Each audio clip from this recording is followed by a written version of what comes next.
Our discussion about the Quran and the function of the Imam in interpreting the Quran has raised many questions in my mind. I know it would.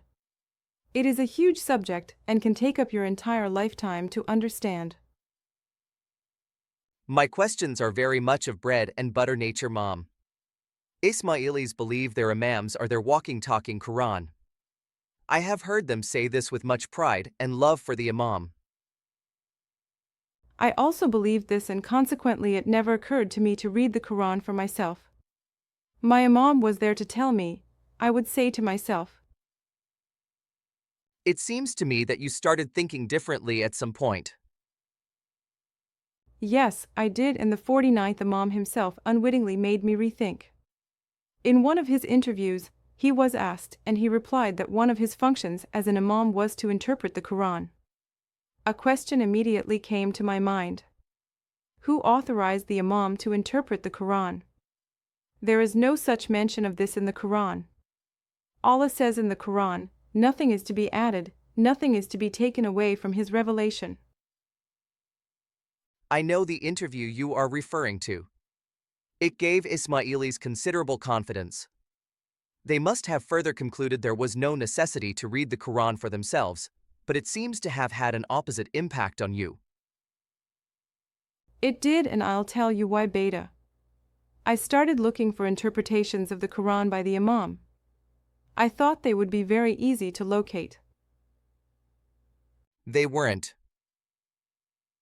I could not locate any, simply because very possibly there are none. There is not even one interpretation of a single verse from the Quran by the Imam. There is no compilation of verses of the Quran interpreted by the Imam in a form of a booklet. None. I was hoping to obtain a booklet at least listing the interpretations.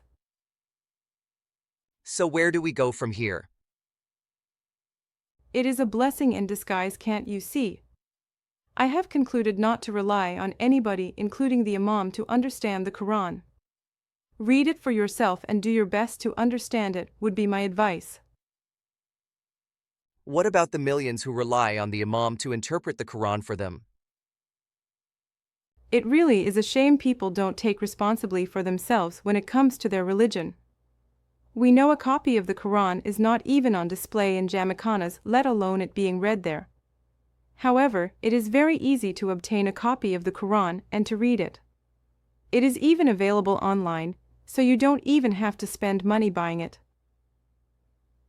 Your comments and views on this matter would be considered as being disrespectful and disobedient to the Imam.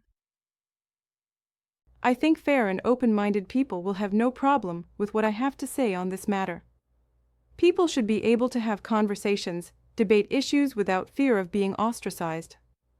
I would go as far as to say, local Ismaili councils should provide facilities and promote these debates.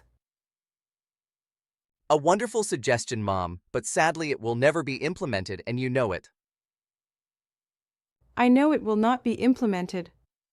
Not in a month of Sundays. We can talk more next time. Sure, Mom.